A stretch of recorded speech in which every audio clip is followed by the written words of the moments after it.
नाथ महाराज म्हणतात काम क्रोध हा काय हे बकरे पशु व्यास यांना वशिष्ठ सुख गोंधळी व्यास शुक व्यास वशिष्ठ शुक गोंधळी नाशोपाती सोहम मिळी वैत भाव सारुनी बळी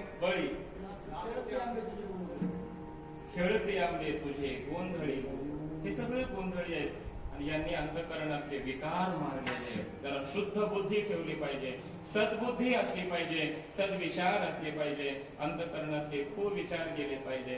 एकमेकाचा भेदाभेद करणं, एकमेकाचा द्वेष करणं, मत्सर करणं हे सोडा. यांची हत्या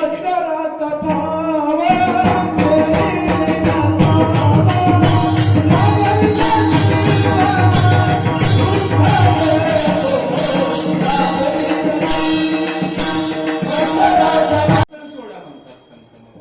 अरे एखाद्याचं चांगलं झालेलं तुम्हाला जर पाहवत नाही, ज्याचं खाता तिथं तुम्ही कृतज्ञ होता आणि मग बळी देऊन काय म्हणून तुम्ही कधी सुखी होणार आहे. मन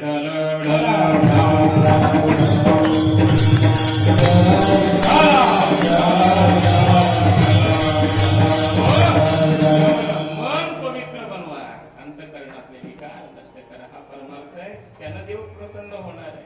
एखाद्याला मदत करा, एखादा मोठा कसा होईल याचा प्रयत्न करा.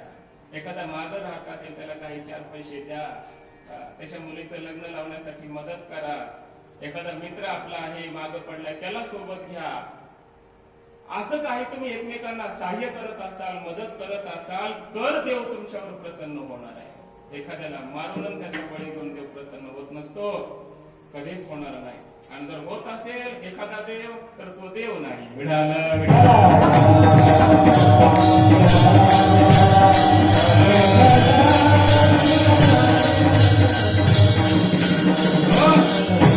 महादेवासारखा देव जर असा तामसी अघोरी असता, अशा बळी घेणारा असता तर ज्ञानोबरायासारख्या सात्विक आणि संत माणसानं त्याला वंदनच केलं नसतं, नमस्कारच केला नसता. ज्ञानेश्वर महाराजांसारखा साधू पुरुष संत अशा देवाला कधीच वंदन करणार नाही जो देव बळी मागतो, कधीच करणार नाही. ज्ञानोबराय वंदन ज्याला करतात तो देव सात्विकच असला पाहिजे, सात्विकच असला पाहिजे. पण आजचा अभंग ज्ञानोबरायांचा आहे आणि ज्ञानोबराय अभंगाच्या लाईक शेअर कमेंट करून चॅनलला सबस्क्राईब करायला विसरू नका.